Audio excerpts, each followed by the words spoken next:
Hollywood, the place for glitz and glamour. Everybody knows everybody.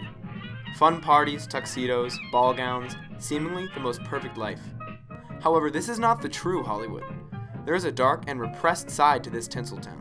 But now producer Harvey Weinstein is facing multiple sexual harassment. Comedian and actor Louis C.K. has just responded to accusations of sexual misconduct. To the index of other news tonight, Dustin Hoffman accused of inappropriate behavior. Now to new allegations, though, against Kevin Spacey. We have breaking news tonight. Sources tell CBS News New York City police have brought prosecutors new rape allegations against Hollywood mogul Harvey Weinstein. Throughout Hollywood's history, men in power have used their positions of authority to gain sexual advantage over women, many of the cases falling below the public eye. However, recently, many women have come forward in response to the Harvey Weinstein allegations, bringing to light not only his personal wrongdoings, but those of the entire industry. This is Hollywood's best kept secret. I'm not going to do anything. You'll never see me again after this. Okay? That's it. If you embarrass me in this hotel, I'm not embarrassing you. It's just that I don't feel comfortable. Honey, don't have a fight with me in the hall. Please, I'm not going to do anything. I swear, my children. Please come in. On everything. I'm a famous guy. I'm feeling very uncomfortable right now. Please come in now.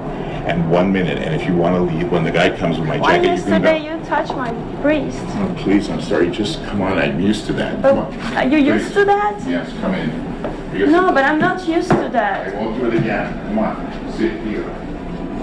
Sit here for a minute, please. No, I don't want. Harvey Weinstein, well-known former film producer and executive, is famous for movies such as Pulp Fiction and Shakespeare in Love, among others. In his long and decorated career in Hollywood, Weinstein's name has been interwoven into Hollywood blockbusters that have received a total of 303 Oscar nominations and 75 wins. Harvey Weinstein, Bob Weinstein, God bless him. Harvey Weinstein, who believed in us and made this movie. Harvey and Bob Weinstein. Harvey Weinstein. Thank you, Harvey Weinstein. Especially Harvey. I want to thank Harvey and Bob Weinstein. Thank Harvey Weinstein. However, his Hollywood career and reputation has come to a quick and sudden end. Since October, more than 80 women have come forward describing some form of assault or harassment they received from Weinstein. The chief whistleblower of the entire controversy was Asia Argento, an Italian actress who was sexually assaulted by Weinstein in 1990 while he still worked at Miramax Pictures. Since the allegations against Weinstein came out, more women have come forward with even more claims against some of Hollywood's biggest celebrities. This influx of accusations has been dubbed the Weinstein effect, with big names like Louis C.K., Kevin Spacey, and Dustin Hoffman being muddled from multiple allegations. So we're left with the question, why is sexual harassment and sexual assault such a systemic problem in Hollywood? In order to understand why sexual assault is such a problem in Hollywood, we need to understand why sexual assault occurs in the first place. Assault is not about sexual desire, but rather the need to be in control and exert power over another individual. Sexual assaults usually occur where there is a familiar relationship between the two individuals. Hollywood is the classic example of who you know, not what you know. As a result, there are numerous relationships in which an individual relies on a more established actor or director in order to better position themselves for success. This creates power discrepancies between familiar individuals which set the stage for an atmosphere of sexual assault. One reason that people in Hollywood get away with this is because they think the rules don't apply to them. With all the power in the industry, whether it be as a director or the star of a show, men have been using their power and dominance over others, especially women. In Hollywood, due to such an overarching industry lacking a singular jurisdiction, there really isn't a true human resources department where people are able to go to report anything involving coworker interactions.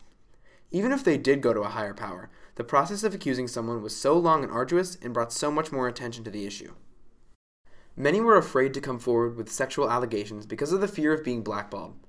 When a person is blackballed in Hollywood, especially by a powerful figure like Harvey Weinstein, they will most likely never be able to get a job in the business again. When people are trying to get into the industry, the last thing they want is to be blackballed. Another reason people didn't go public was because of private settlements. Many times, when a person was going to come forward with allegations against a higher power, they arranged a private settlement with that person instead. This essentially meant that people who were sexually assaulted were basically paid off to keep quiet about the sexual assault. These are known as non-disclosure agreements. For me, frankly, I still don't understand why it's possible that you could have a non-disclosure agreement and with anything that's been involved, harassment or abuse sexually. I don't understand that. I think that it creates a culture of silence and where victims feel, culpable. And we need to now know that it's not their fault and to hold people accountable for their actions.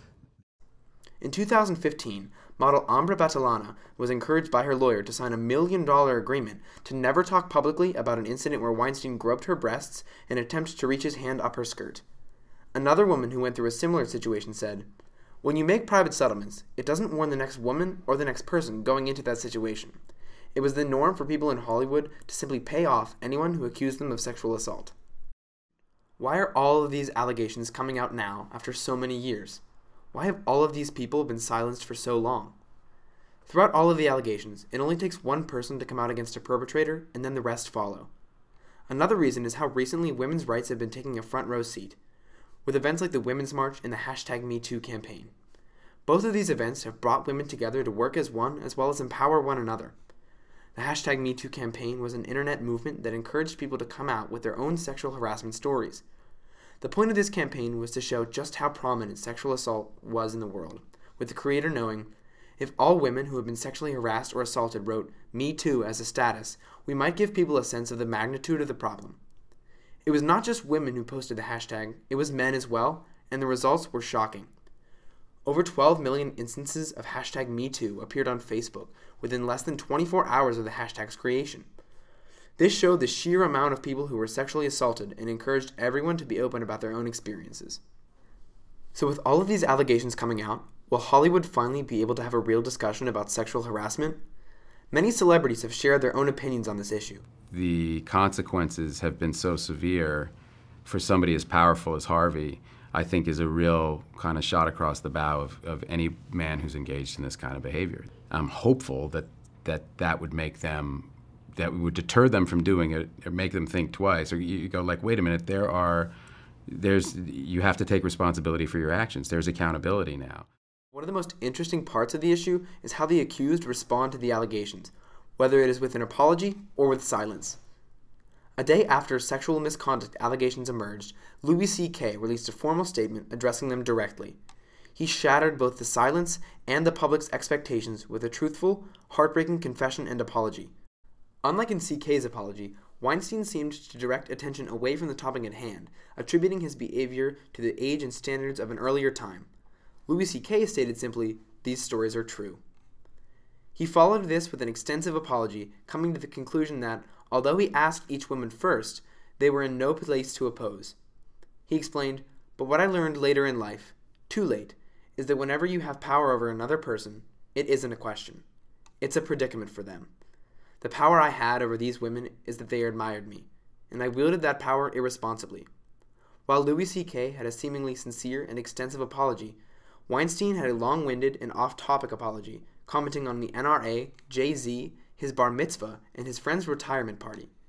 He also ended his statement talking about the $5 million that he had donated to various female directors at the University of Southern California. He talked about how he had a realization about his past actions, stating, "I realized some time ago that I needed to be a better person, and my interaction with the people I work with have changed. I appreciate the way I behaved with colleagues in the past has caused a lot of pain, and I sincerely apologize for it." While many do not see this apology as sincere, others say that it is a step in the right direction, that it is progress in actually having a conversation about sexual harassment. With all of the information and allegations, is it possible to separate the man from his work? Is forgiveness in sight for these men? It would be easy to wish for a blanket answer to this question, but the fact of the matter is, if you're looking for a cure-all, you won't find one. The question regarding the legacy and sincerity of these men is now up to the public.